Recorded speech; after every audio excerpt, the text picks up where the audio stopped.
Sama keluarga yang gue hormati, saya coba bawakan materi ini masih dengan judul yang tambah sedikit, bonus demografi dan membangun pendidikan berbasis masyarakat di daerah 3T, daerah yang tertinggal, terluar, ke belakang dan seterusnya.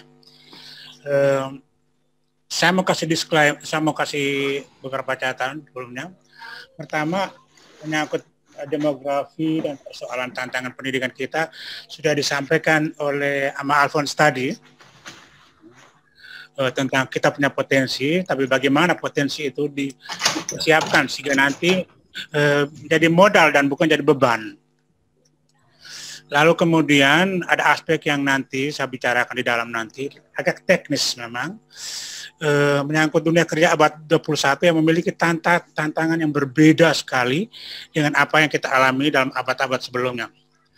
Sebagai penuntun untuk pembahasan dan nanti diskusi kita nanti terkait dengan topik malam ini, saya kasih pertanyaan kuncinya, bagaimana membenahi dunia pendidikan di daerah dengan the 21st century learning skills, ya, jadi keterampilan belajar abad 21 agar anak-anak di daerah mampu berkontribusi dalam pertumbuhan ekonomi.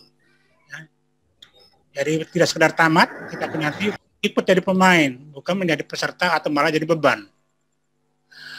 Untuk konteks ini, saya mengembangkan ada 3 isu yang perlu kita jelajahi bersama kalau mau membenahi pendidikan kita sehingga anak-anak kita itu nanti siap memasuki dunia kerja khas abad 21. Isu pokok, isu strategis yang pertama ya tentang pemetaan. Kita perlu memetakan persoalan pendidikan di daerah yang tertinggal. Saya tidak ingin menyebut bahwa Flores Timur itu daerah tertinggal, tetapi berdasarkan nanti catatan akan saya sampaikan, dan menentukan focal point. Kita tidak bisa melakukan semua hal, tetapi kita harus menentukan di mana kita membidik agar satu titik yang itu bisa kalau dipicu bisa mendorong perubahan kinerja perbaikan pendidikan secara keseluruhan. Jadi pada titik krusial mana atau mana saja diperlukan transformasi mendasar jika kita menghendaki kinerja penyelenggaraan pendidikan berkualitas di daerah, termasuk di Flores Timur. Banyak hal yang biasa dilakukan, tetapi seringkali orientasinya pada kegiatan. Kami sudah buat ini dan buat itu, tetapi tidak ada indikator perubahan. Maka kita perlukan apa indikator dan parameter kinerja suatu penyelenggaraan pendidikan yang berkualitas. Ini penting sekali. Sebab kegiatan pendidikan yang berlangsung selama ini rata-rata ritual. Pokoknya kami sudah mengajar, sudah kasih laporan, anak-anak sudah lulus, ya wes selesai. Lalu kemudian isu kunci yang ketiga itu bagaimana hal memilih strategi untuk pembenahan. Dari mana dan bagaimana tindakan transformatif itu sebaiknya dimulai. Nah, sekarang saya kasih disclaimer. Saya sendiri lebih banyak tahu di daerah luar ketimbang Flores Timur. Saya tidak punya data, tidak melakukan penelitian juga di Flores Timur, karena itu saya tidak punya legitimasi akademik ilmiah maupun etis untuk menilai kinerja pendidikan di Flores Timur. Saya hanya berbagi pengalaman tentang apa yang saya lihat, saya lakukan, dan saya potret di berbagai daerah di Indonesia. Saya sebut saja Kalimantan Selatan, sebagian Kalimantan Tengah, Aceh, Nias, dan Maluku. Itu wilayah yang saya jelajahi dalam konteks pendidikan. Yang kira-kira persoalan mereka mirip dengan Flores atau NTT, bahkan mirip dengan persoalan di Flores Timur. Jadi saya menghindari untuk tidak nanti dalam pembahasan mengatakan pendidikan di Flores Timur A, B, atau C. Itu mohon dimaklumi. Kemudian saya akan sangat teknis untuk masuk di dalam. Apa yang saya maksudkan sebagai memetakan persoalan pendidikan kita. Pertama, supaya kita mulai dari mana kita tahu dulu. Persoalan apa yang selama ini menjadi kendala. Kita tidak bisa berubah dalam kebijakan pendidikan. Pertama, kebijakan pendidikan kita mulai dari desain, rancang bangun, kurikulum, implementasi semuanya bersifat top down. Saya lukiskan pada butir pada hal pertama itu Jakarta itu dia dengan lewat instrumen kerjanya dari pusat sampai daerah mewajibkan laporan, akhirnya dia punya bank data yang tak terhitung jumlahnya. Dia memiliki data hampir semua hal, tetapi dia tidak memiliki data spesifik tentang sebuah sekolah di Flores Timur. Dia tidak memiliki data tentang persoalan sebuah sekolah di Witihama, misalnya. Jadi karena itu, Jakarta selalu menawarkan obat generik untuk semua dari Sabang sampai Merauke, seolah-olah solusi persoalan pendidikan di daerah itu sama semua, padahal persoalan tiap daerah itu berbeda. Inilah persoalan kelemahan dasar dari kebijakan pendidikan yang bersifat top down. Berbagai pelatihan berkaitan dengan pergantian kurikulum dilakukan, tetapi selalu kita mendengar di ujungnya para guru pulang dari latihan, bawa map tebal, simpan di bawah bantal, lalu menyanyi, aku masih seperti yang dulu. Tidak ada perubahan. Dan itu potret saya dari kelas di berbagai daerah, bukan tangkapan sepintas. Pada hari-hari terakhir ini, Jakarta lewat Menteri Pendidikan yang baru, Pak Nadiem, mencoba pola perubahan dari bawah dengan program guru penggerak, sekolah penggerak. Walaupun hal ini bukan hal yang baru. Kalau guru penggerak dan sekolah penggerak, kita sudah mengenalnya ini sebenarnya dari tahun 70-an, tahun 80-an. Ada sekolah model, di mana dia akan menjadi contoh bagi sekolah-sekolah di sampingnya, di sekitarnya, tapi tidak berjalan. Guru penggerak dititipkan pergi belajar di sekolah model untuk pulang menggerakkan sekolahnya, tapi tidak berjalan. Ini persoalan dari kelemahan sistem top down dalam pembenahan pendidikan di Indonesia. Kemudian memetakan persoalan yang kedua tentang kinerja satuan pendidikan di daerah 3T.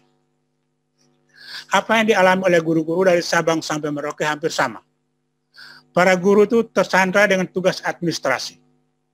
Susun RP, bikin laporan ini dan itu, apalagi kalau mesti menyusun raport menurut K13, itu panjangnya luar biasa untuk satu anak, berhalaman-halaman. Tapi percayalah tidak, saya tidak yakin mereka paham apa yang mereka tulis. Karena saking banyaknya. Saya pernah mengamati misalnya, kan betul saya mendampingi anak-anak, ada satu siswa pada tahun ini dalam catatan raportnya, itu tertulis tinggi badannya 120 cm. Pada rapor tahun berikutnya sudah berkurang 115 cm. Dan ini contoh bagaimana pekerjaan, yang penting isi, rapor diisi, supaya disetor ke atas. Kalau semua laporan sudah dikirimkan, selesai ceritanya. Persoalan ini kemudian menghambat pengembangan kompetensi guru di bidang TPACK. Jadi kemampuan guru di bidang technological, pedagogical, dan content knowledge. Nanti saya akan bahas di bagian berikutnya. Kemudian, kita harus melakukan pemetaan bahwa dengan masuknya kurikulum 2013 dan pengenalan pembelajaran abad 21, itu ada konsekuensi luar biasa yang harus dibenahi di sekolah. Tapi itu justru tidak terjadi. Para guru kita di sekolah itu ganti kurikulum, dikasih pacul lebih kuat, dikasih sepatu buat lebih tahan, supaya mencangkul di tanah yang sama dengan skill yang sama. Padahal ganti kurikulum mempunyai tuntutan yang lain. 21st century learning itu mempunyai tuntutan yang berbeda, filosofinya juga berbeda. Tapi para guru kita dipersiapkan seolah-olah menjadi pedagang MLM yang menjual produk pendidikan dari Jakarta. Mereka harus bawa model apa yang dikasih Jakarta untuk jual ke kelas-kelas. Inilah model yang terjadi sehingga guru-guru kita tidak berkembang. Persoalan yang sangat serius saya temukan dari berbagai kegiatan asesmen saya ialah kemampuan guru dalam hal merencanakan, mengembangkan, dan mengevaluasi KBM pada level HOTS, Higher Order Thinking Skills. Jadi para guru kita sudah terlena bobokan untuk mengajar dan mengevaluasi pada level C1 sampai C3. Hanya pengetahuan, pemahaman, dan aplikasi. Tapi level C4 sampai C6 sama sekali jarang disentuh. Ini persoalan yang amat serius. Persoalan yang kedua, yang berikutnya ialah tentang beban tugas administrasi guru yang banyak, yang saya singgung di awal tadi. Pertama, waktu dan energi guru di daerah terkuras untuk pemenuhan kewajiban administratif dan mereka abai terhadap persiapan pelaksanaan KBM yang berkualitas. Yang kedua, RPP atau apapun namanya itu sebagian adalah hasil copy paste dari internet atau dari jasa pedagang pendidikan yang ditawarkan di mana-mana, lalu menjadi instrumen pro forma tata laksana pengejaran. Tujuannya apa? Ya jadi sesajen, taruh di ruang kepala sekolah, supaya kalau pengawas datang kontrol, oh semua guru-guru semua sudah bikin persiapan. Yang kita temukan ialah bahwa apa yang ada di dalam RPP untuk hari itu, pelaksanaan di kelas berbeda sekali. Persiapan lain, pelaksanaan yang lain. Ini persoalan serius kalau mau membenahi pendidikan dari bawah. Kualitas pendidikan tidak bisa dibenahi dengan kegiatan pro forma. Asal pengawas senang, asal kepala sekolah senang. Kemudian, sebagian besar guru dalam suatu kolegialitas di sekolah terperangkap dalam persoalan performa dan sesajen di atas. Jadi pokoknya yang penting RPP siap. Kalau pengawas datang, kita harus siapkan. Tidak pernah atau jarang ada diskusi antara guru saling menguatkan. Kemudian yang paling serius ialah minimnya bimbingan korektif dan peneguhan dari pengawas dan kepala sekolah. Makanya guru-guru tidak pernah berkembang. Fungsi pengawasan tidak berjalan. Pokoknya pengawas sudah datang, tanda tangan, ya pulang selesai. Gurunya, aku masih tetap seperti yang dulu. Mari kita melihat persoalan yang berikut ialah tentang TPAJK, kadang-kadang singkat sebagai TPAC, dan masalah guru penggerak yang baru diperkenalkan sekarang. Di sana kita melihat bahwa guru sekarang harus membenahi diri di dalam 4 komponen. Guru harus memilih pertama content knowledge. Kalau guru geografi harus tahu pengetahuan geografi pada topik yang dibahas hari itu sampai sedetail-detailnya. Yang terjadi ialah guru masuk kelas baru buka, anak-anak halaman berapa kita hari ini? Ini persoalan yang sangat serius. Jadi kompetensi guru kadang-kadang mengandalkan pada buku teks dan tidak pernah mempersiapkan diri. Itu menyangkut pengetahuan. Kemudian kemampuan pedagogik. Bagaimana sebuah mata pelajaran diajarkan? Bagaimana mengenal anak? Tingkat bagaimana memperlakukan anak-anak yang bertanya? Bagaimana melayani jawaban terhadap pertanyaan anak dan seterusnya. Kemudian menyangkut masalah technological knowledge. Penguasaan teknologi pendidikan kita masih sangat sederhana. Komputer yang dikasih di sekolah-sekolah masih sekedar untuk teks, ngetik. Tapi fungsi komputer untuk computing tidak pernah dilakukan. Excel sebagai sarana yang paling sederhana untuk bisa mencari nilai rata-rata siswa saya pada akhir semester tidak pernah dikuasai. Apalagi mempersiapkan media belajar, untung sekarang ada pelajaran online, maka dipaksa untuk mempersiapkan. Tapi rata-rata pengetahuan kita di bidang teknologi pembelajaran masih sangat rendah. Kemudian ada tuntutan yang sebenarnya sangat berat, di mana guru-guru kita tidak cukup disiapkan supaya membenahi kompetensi mereka memasuki dunia kerja abad 21. Jadi tuntutan The 21st Century Learning dan kurikulum 2013. Seperti tadi sudah diangkat tadi oleh Pak Alphonse, para siswa diharapkan untuk bisa dilatih untuk pertama sekali itu memiliki kemampuan dalam hal critical thinking, berpikir kritis. Yang kemudian bisa bekerja kolaboratif, tidak bisa sendiri-sendiri. Lalu mampu mengkomunikasikan gagasan mereka. Maka kombinasi dari 3 hal itu akan melahirkan creativity. Creativity ini ada kaitan dengan perbedaan antara kepintaran dan kecerdasan. Orang pintar, kalau ketika ditanya, kalau kamu mau ke hutan, lalu ada hujan, apa yang Anda lakukan? Saya harus bawa payung. Dan sampai di hutan, ketika hujan turun benaran, dan kebetulan dia lupa payung, dia tidak bisa berbuat apa-apa. Tapi orang cerdas, Walaupun dia tidak bawa payung, dia tahu bagaimana caranya mencari jalan keluar supaya mengatasi keterbatasan itu. Ini perbedaan antara pintar dan cerdas. Anak-anak kita banyak disuruh menghafal supaya pintar menghafal, tapi tidak punya critical thinking, kecerdasan dalam mengolah informasi. Tentang 4 keterampilan tadi sering dalam pedagogi disebut sebagai the 21st century skills of thought, jadi communication, collaboration, critical thinking, dan creativity. Ini sudah dibahas tadi. Sekarang ada perubahan paradigmatis ketika kita bicara tentang pendidikan abad 21. Ada perubahan mendasar. Tidak bisa lagi kita mengandalkan pendidikan klasikal, mana guru dari awal sampai akhir kampanyekan semua hal. Saya menemukan ada guru bahasa Jepang. Di dalam RPP-nya menulis materi ini metode pengajaran apa? Ceramah. Jadi diartikan bahwa kalau guru menjelaskan itu adalah ceramah. Padahal kalau dia paham, maka di sana ada drill misalnya. Ada eksperimen, tetapi guru memahami kalau guru menjelaskan artinya metode ceramah. Anda bisa membayangkan kalau materi kimia yang butuhkan di laboratorium, tapi metodenya ditulis, metode pembelajarannya ditulis sebagai diceramahkan. Nah, dalam slide yang muncul ini, model yang ditawarkan, nanti saya akan jelaskan dari mana filosofinya, tentang project based learning. Pendidikan abad 21 itu suka atau tidak suka, mau atau tidak mau, dia harus melibatkan masyarakat sekitarnya, melibatkan dunia industri, melibatkan konteks yang lebih luas. Ya, tidak bisa lagi ada sekolah mengatakan ini sekolah, masyarakat tidak usah tahu, tidak usah campur. Saya mengambil contoh wali kota salah satu kota di negara bagian Iowa, ketika menjelaskan bagaimana konsep pendidikan milik masyarakat, community based education. Dia mengatakan, wali kotanya mengatakan kepada para orang tua murid kira-kira begini.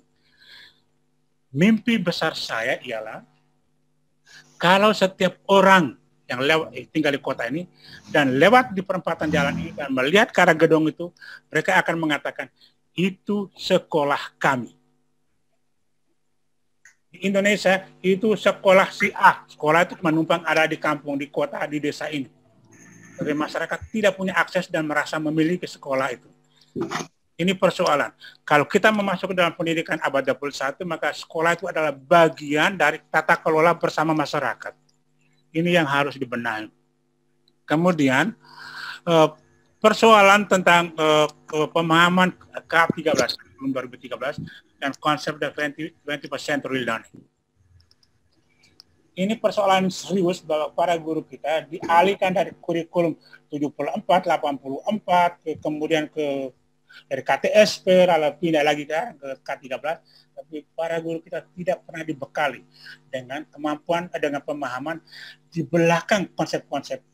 Bahkan di lembaga pendidikan tenaga kependidikan sendiri seringkali terlambat memperoleh pengetahuan, sementara perubahan kurikulum di tingkat satu pendidikan itu sangat serius. Demikian misalnya K13 dan 21st century learning skills itu sebenarnya basisnya dari experiment based learning modelnya Amerika. Ya, kalau untuk memahaminya, kita harus pahami filosofi pendidikannya John Dewey. Sekarang di sekolah-sekolah mulai dengan pelajaran tematik, kelompok, scaffolding, dan seterusnya. Para guru kita disuruh melakukan, tapi tidak pernah memahami bagaimana konsep pendidikan menurut Vygotsky, Brunner, Cohen, dan seterusnya. Kurikulum 2013 juga mengarahkan intensitas pada student-centered learning. Ini bukan hal baru. Di tahun 80-an, Ibu Koni Semiawan yang baru meninggal 2 minggu yang lalu itu sudah gencar memperkenalkan konsep student-based learning, kegiatan belajar mengajar berbasis siswa. Dan itu sekarang diganti namanya, tetapi tetap tidak berjalan. Nah, konsep di belakang itu adalah konsep pendidikan Maria Montessori maupun Jean Piaget, tetapi sama sekali lolos dari kurikulum pendidikan tenaga kependidikan di sebagian daerah, di daerah-daerah yang disebut sebagai daerah 3T. Kemudian juga menyangkut pendidikan berbasis lingkungan hidup dari Pestalozzi misalnya. Anak sangat menghafal tentang Amerika, Jepang, dan seterusnya, tapi kebunnya sendiri dia tidak kuasai. Dia tahu nama menteri, tapi ketua RT-nya sendiri dia tidak tahu.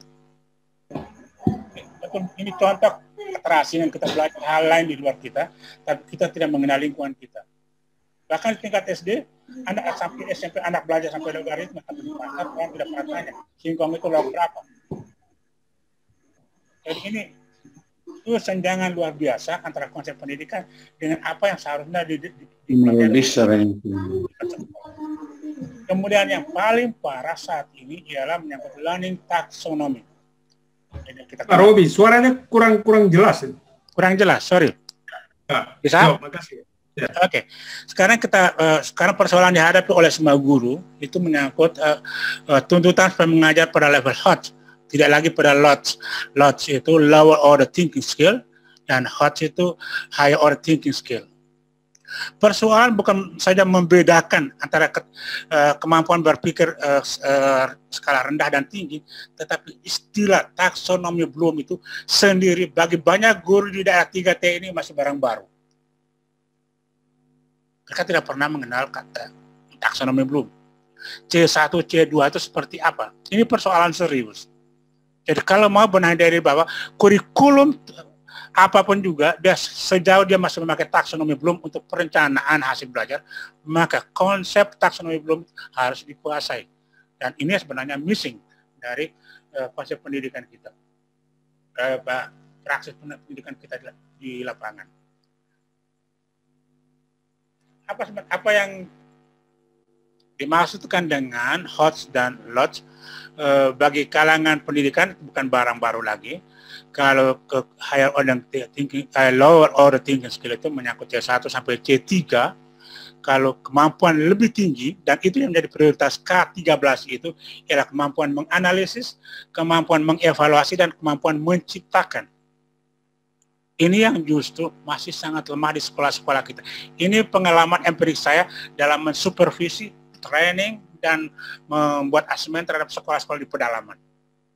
Saya tidak ingin mengatakan Flores Timur seperti itu, tapi dengan pertemuan saya dengan kelompok guru di sebuah kecamatan, indikasi bahwa persoalan di Flores Timur itu tidak jauh berbeda dengan daerah yang tertinggal lainnya. Kemudian, sekedar beberapa contoh tentang model pembelajaran HOT yang melibatkan the Fortis, yaitu tentang C6 itu, bagaimana sekolah bisa, atau saya mulai dari C4 dulu, jadi tidak hanya belajar untuk menghafal, memahami, dan menerapkan, tetapi mulai naik kelas, dan itulah tuntutan kurikulum yang belum banyak diintensifkan di sekolah-sekolah kita, sebagai syarat untuk masuk ke dunia kerja abad 21, yaitu kemampuan pada level C4, kemampuan menganalisis, bisa diterapkan dengan inquiry-based learning. Pertanyaan, apakah para guru kita di kampung-kampung mengenal inquiry-based learning atau tidak?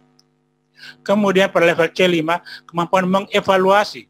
Contoh pembelajaran ialah problem-based learning.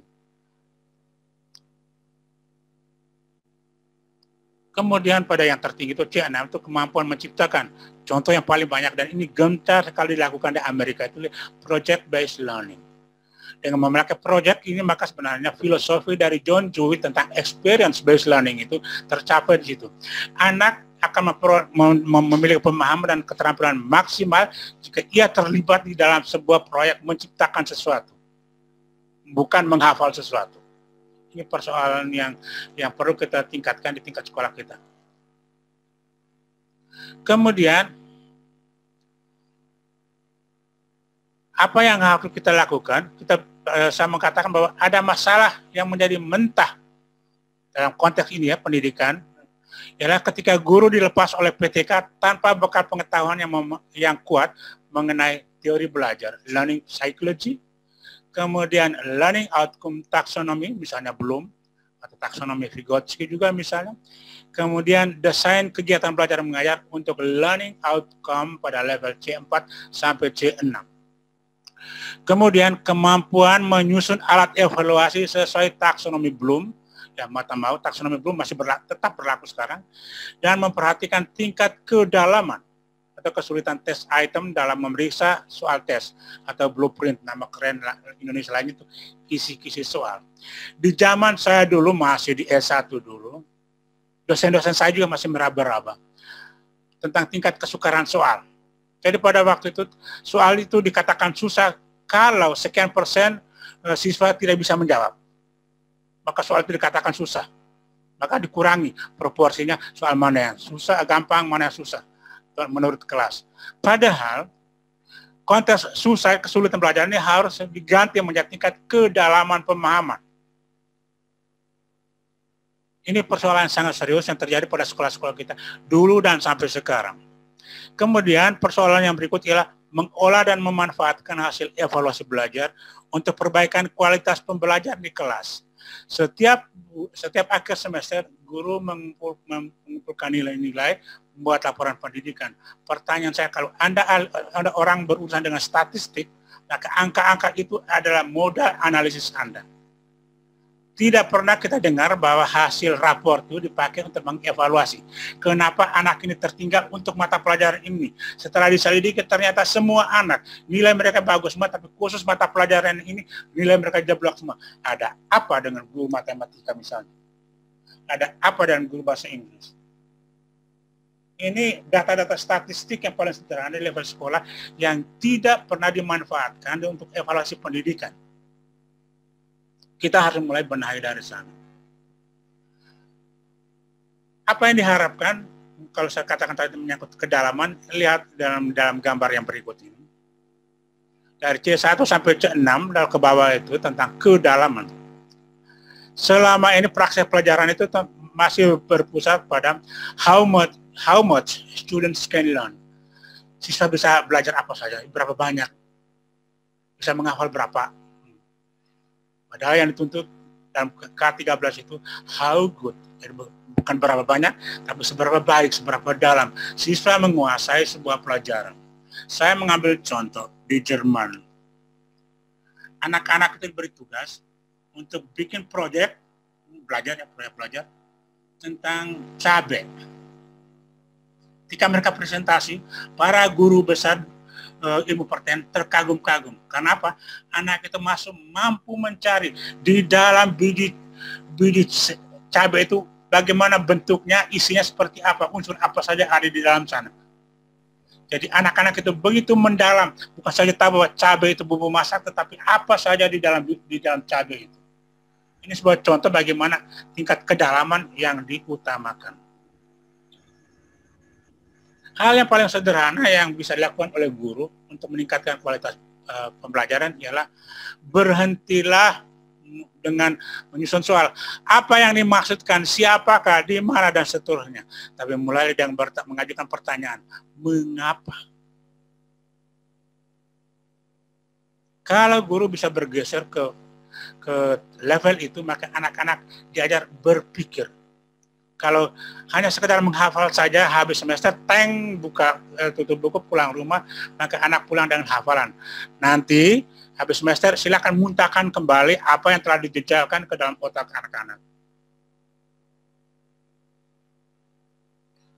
Sekarang kita coba lihat pada indikator perubahan. Perhatikan grafik tentang 4 komponen dalam theory of action, bagaimana mengubah kultur belajar, mengubah kultur belajar di sekolah. Kalau langkah-langkah yang hal-hal yang saya sebut sebagai untuk dibenahi tadi, kalau bisa dibenahi, maka kita perlu memeriksa apakah di sekolah sana sudah tercipta kultur sekolah yang kuat. Kultur sekolah ini penting. Kita punya sekolah itu bukan tempat nyambi. Sekolah itu kita bertanggung jawab pada anak-anak yang dititipkan oleh orang tua mereka. Sekolah bukan pekerjaan sampingan. Kedua, guru menjadi profesional dalam satu komunitas yang kolaboratif. Jadi Anda bisa bayangkan di dalam satu sekolah ada guru yang sangat serius, ada guru yang sangat santai.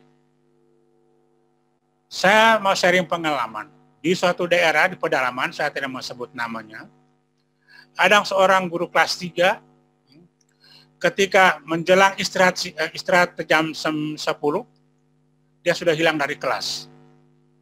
Apa yang ia lakukan? Menyiapkan warungnya untuk jualan kalau anak-anak keluar istirahat.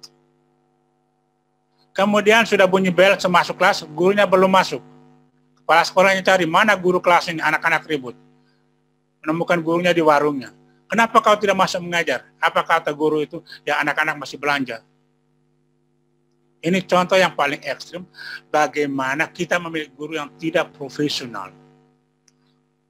Belum lagi kita bicara tentang guru yang masuk kelas sudah mulai pusing, baru minggu kedua sudah pusing, aduh beras di rumah habis, istri saya marah-marah dan seterusnya.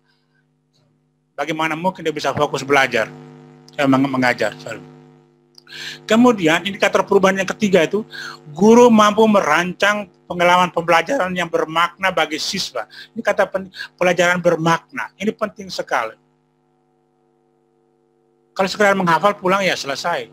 Tapi ada tidak sebuah pelajaran yang membekas sampai murid ingat gurunya, ingat apa yang diajarkan dan dibawa terus.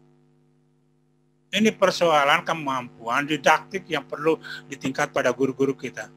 Sekali lagi, guru-guru kita masih mempunyai persoalan serius pada level itu. Kemudian yang keempat, kalau guru bisa membenahi diri pada level 1, 2, dan 3, maka guru mampu menciptakan situasi belajar yang menghasilkan deep learning outcomes. Jadi siswa yang diajarkan di sekolah itu tidak lagi menghafal, tetapi mampu bereksperimen sendiri. Mampu keluar terobos dari dinding kelas. Yang jadi celaka ialah ketika guru mulai membatasi, saya tidak ajar kalian untuk pergi belajar di luar. Sama seperti dosen-dosen juga masih banyak seperti itu. Ketika mahasiswa menyampaikan pikiran kritis dari sumber literatur yang baru, dosen yang tidak punya buku yang baru selalu membela diri mengatakan tidak ada dalam buku yang saya ajarkan kepada kalian. Ini masih kita temukan sampai hari ini.